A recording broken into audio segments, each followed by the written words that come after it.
Hi everyone, it's Andrea over at Sewspire.com, and today we are going to be making what I am calling the Sweet and Simple Wallet.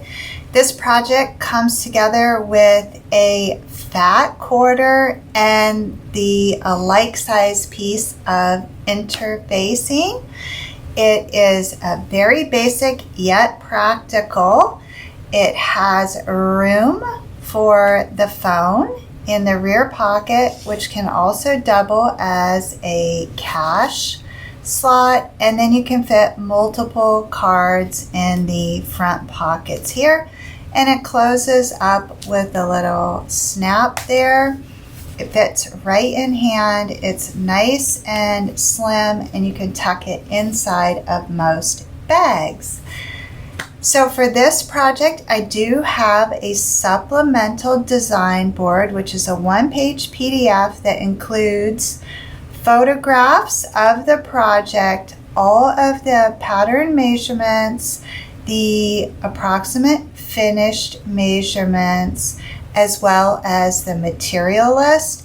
The design boards are collectible, so you can download those, save those, print those, and then use them for future project inspiration. If you're interested in purchasing the design board for this sweet and simple wallet, you'll find the link down in the show notes to my Etsy pattern shop. All of the proceeds from the design boards directly support the channel and make these free weekly tutorials possible for everyone to enjoy. So I thank you in advance for your purchase and support of the channel. It means very much to me. So shall we get started? Alrighty, so for this project, I am working with quilt weight cotton, one fat quarter, and I am working with Catherine's new interfacing, which is called DLH 2010 Light. You can find this brand of interfacing at sewyourbag.com. I want to thank Catherine for sending me a 1 yard sample of both the light and the heavy. We worked with the heavy last week. I was super pleased with the result of that. And I am equally as satisfied with the result of the lightweight interfacing for this wallet as well. If you happen to need a alternative interfacing, I would go with something that is light, non-woven, and fusible. All right. So for this project, you are going to need to cut out 2 body panels, which measure 8 by 9, and you're going to interface both of those with your lightweight fusible. And then you are going to need 2 card pocket panels, which measure 3.5 by 8. And then your cash pocket or phone slip measures 4 inches tall by 8 inches wide, and you will have 2 of those as well. So the body panels here are rectangles, so that's really easy to cut out with your rotary cutter and ruler.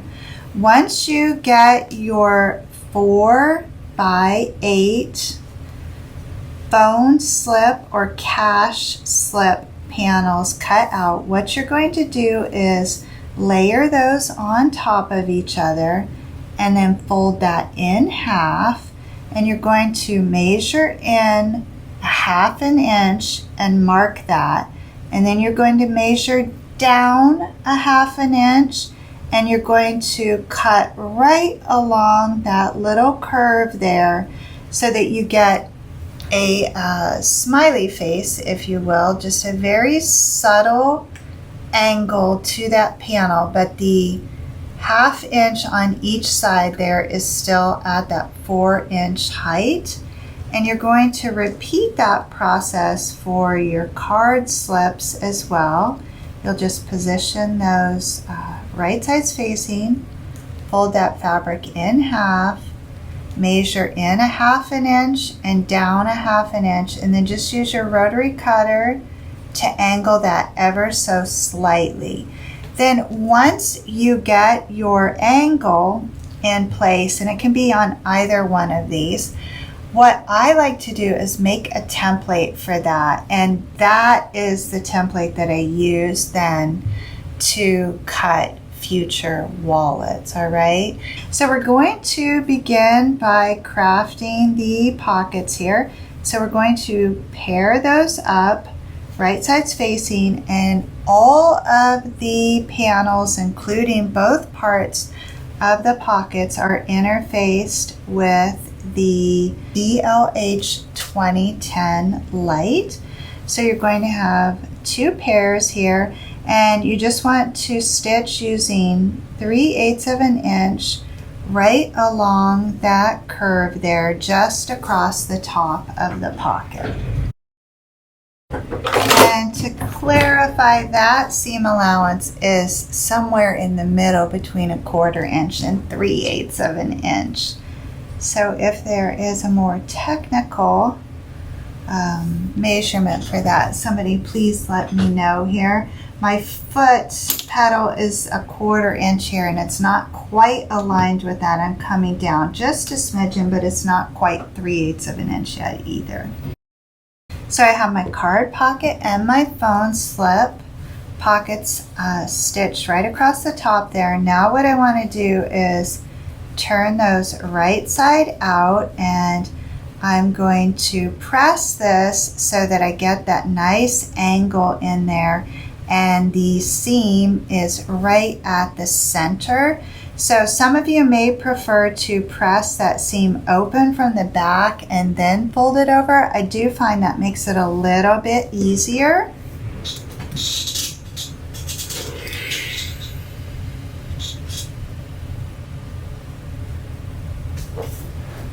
And in case you're wondering, the fabric requirements are 1 fat quarter of the quilt weight cotton. What I did is I selected 2 coordinating fat quarters, and I made 2 wallets out of them so that I could have the coordinating fabric for the card pockets. So if you wanted to make 2 at a time, that would be the best use of your fabric. So I have my little pockets pressed nice and flat there, and that seam is centered. So now I want to go ahead and run a 1/4 inch wide row of top stitching right across the lip of both pockets.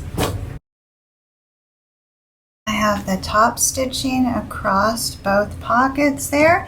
Now I want to layer the shorter pocket right on top of the taller pocket, and I want to go ahead and mark center on that, which is going to be 4 inches.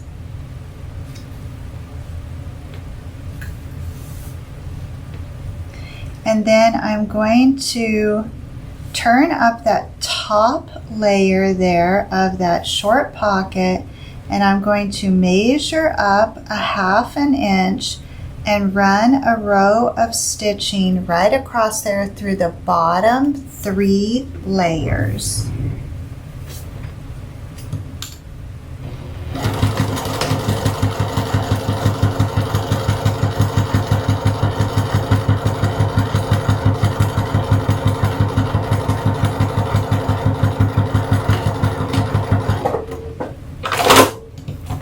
So that row of stitching is important because what it's going to allow us to do is, 1, create a stop for those cards so they don't slip too far down in the pocket, but then it's also going to allow us to thin out this center bit here, these 2 layers here. So we're going to leave the rear panel and the front panel intact, but we're going to trim up the 2 layers in the center to 1/4 inch, and that's just going to keep the bulk out of the seam of this wallet there.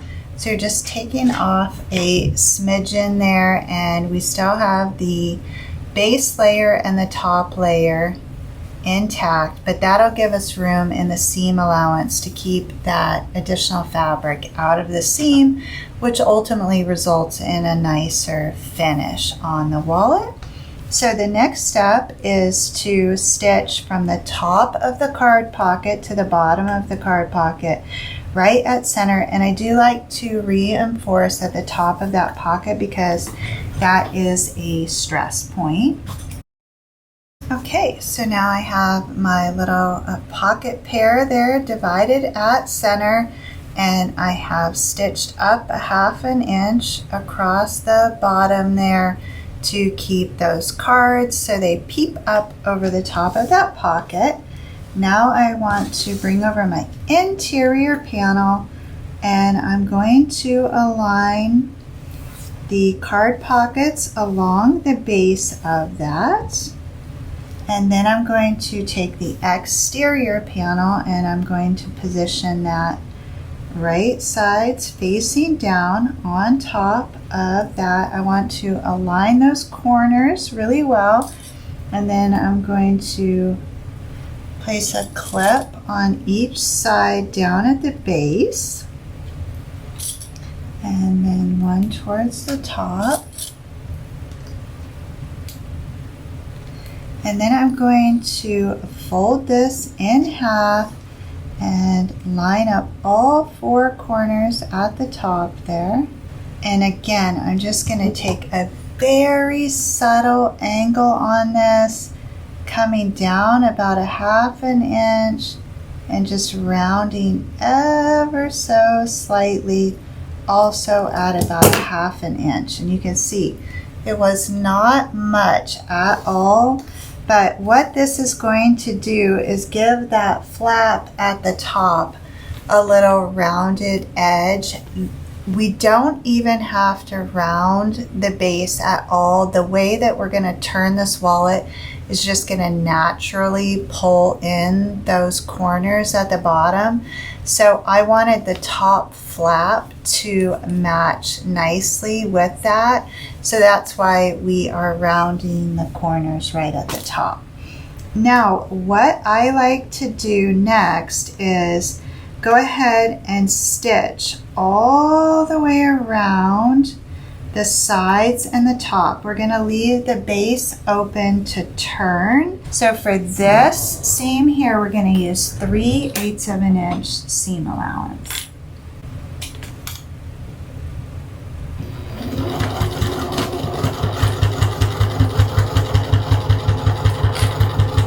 And as I come up on those pockets, I'm going to reinforce with back stitch.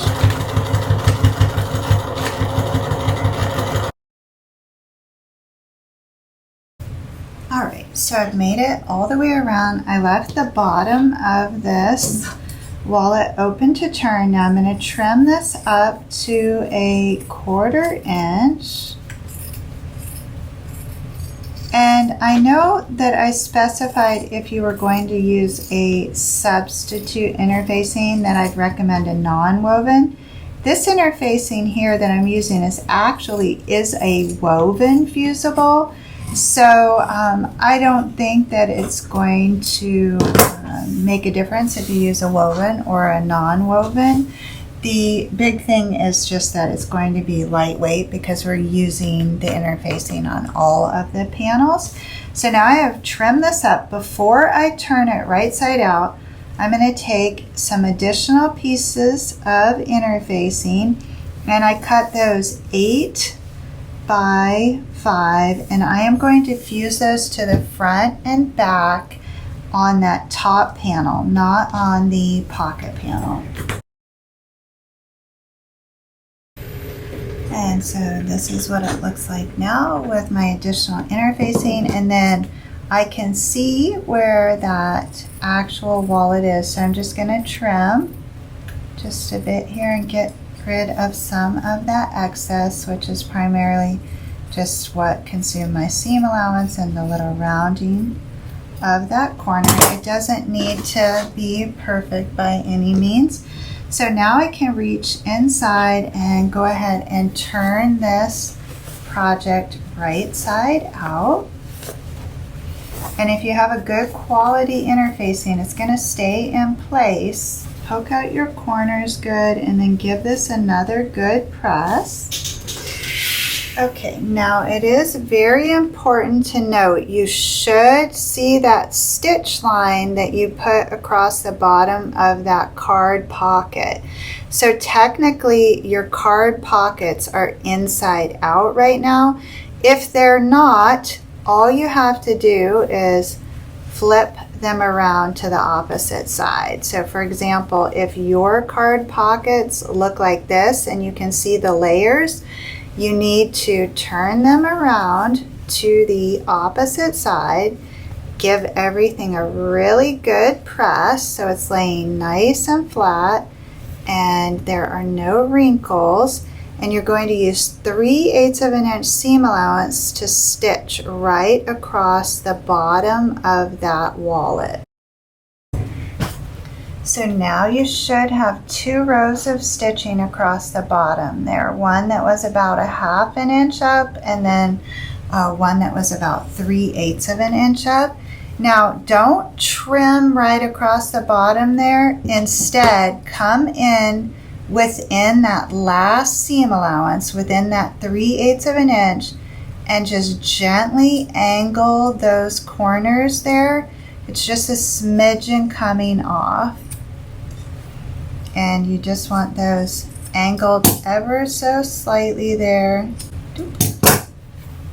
like that. Here's what it looks like on the back. And then you can go ahead and turn that pocket panel back around to the front and go ahead and poke out those corners, and they should have that slightly rounded look as a result of all of those layers. And then give this a good press again. And now you should have your card slips right on the front there, and then your phone/cash slip visible. And when you fold this over now, you should have similar angles on your wallet so that it looks in proportion. All right, so it's up to you now if you want to top stitch from the top of the pocket around the flap. You probably do not have enough clearance to top stitch your pockets. So definitely if you're going to top stitch there, make sure you fit your cards inside of there and be certain that you have enough clearance. I have sized this wallet so that it holds those cards perfectly. So if you were to come in even with 1/4 inch top stitching along those pockets, you would end up locking yourself out of those pockets there. So I don't suggest top stitching there, but you could start right at the top of the pocket and top stitch around the flap. I experimented with the top stitching. I didn't like the look. So I am not going to top stitch my flap. I am just going to install my snap closure on this, and then my little wallet is going to be done. So the decorative head will go right at center on this, approximately 1/2 inch from the top there, which is 3.5 inches in on each side. And I like to use the little chopstick to poke those prongs through. And then the female portion of that sits right on top of those prongs. And I just use a little hammer.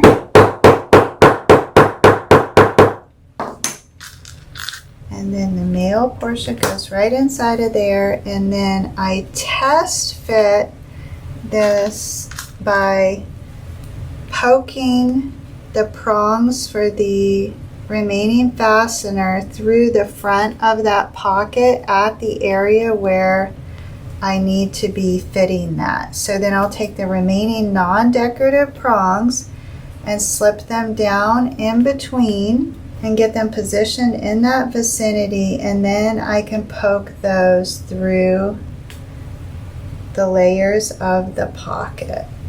If you do want top stitching, I suggest you do it before you install your snap, because it can be problematic stitching around the snap. It tends to bump the top stitching and then it will appear uneven for you.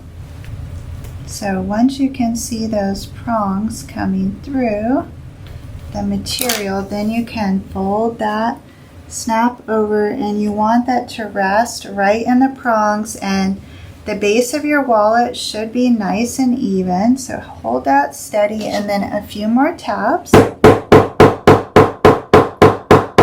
And then once you're confident that those are attached, then I like to flip it over and a few more on the back. And voila! I have a sweet and simple wallet that will hold a handful of cards, a little bit of cash, and my cell phone perfectly. Just folds right over, closes with a snap, and I'm ready to go. I love the slim silhouette of this design. It is very basic and simple, as the name implies, but super functional. So let me give you a few measurements here. It's coming in right at 7 inches, and then height is 4 inches. And the depth on this with the phone is a little over a 1/2 inch. So I hope you enjoyed this project. It was an absolute pleasure to sew with you today. We do have a busy week next week here at Sewspire. We're going to have a lot of opportunities to sew together. On Tuesday night, our Plan to Be Creative group will be meeting. I had to postpone last week. I wasn't feeling well. That has never happened for that group. So my apologies to the Plan to Be Creative ladies. We will be meeting next Tuesday, 7 p.m. Eastern in the Sewspire Zoom room. Also on Tuesday, I will be live in the Facebook group page at 12:30 in the afternoon. And I am not positive what we'll be doing, but it's usually sewing related. I may go ahead and show you guys though my new mug setup and how I am making these custom mugs. So I think that could be kind of fun to share with you all too. That's what's been keeping me busy. And then Wednesday next week, we have our Sewspire Friendship Circle at 12 noon. Everyone is welcome to participate in that. We are working on our second block. It's called a churn dash block. I have all the instructions for the prep for that on the Friendship Circle page. Links to all of these events are down in the notes, so just refer to that if you're interested.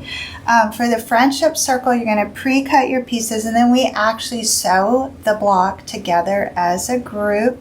If this is the first you're hearing about the Sewspire Friendship Circle, we have made one block before this, and it's called a Friendship Star, and the instructions for that are up. In total, we're going to be making 9 blocks together, and then at the end of a year's time, we will have a Sewspire sampler quilt that we will each have made together. They'll all have the same blocks, but undoubtedly will be completely different because everybody is selecting their own fabric. So you are all welcome to participate in that. Then on Thursday at 2 p.m. we have our Patreon Sew Together, and additional details are available to the Sewspire patrons on the Patreon page about that event. And then next Friday, I'll be back with another wallet tutorial for everyone at 12 p.m. The month of August is all about wallets here at Sewspire, so ideally we will be making 4 different wallets this month. So please let me know in the comments what you think of this sweet and simple wallet. And if you have special requests for next week's wallet, like perhaps features or sizing, materials, things like that, I would be happy to consider those as I formulate the plan for next week. So again, thank you for joining me here today. And until we meet again, as always, the creative genius in me will be celebrating the creative genius in you. I hope you all have a beautiful week. Thank you so much for sewing with me.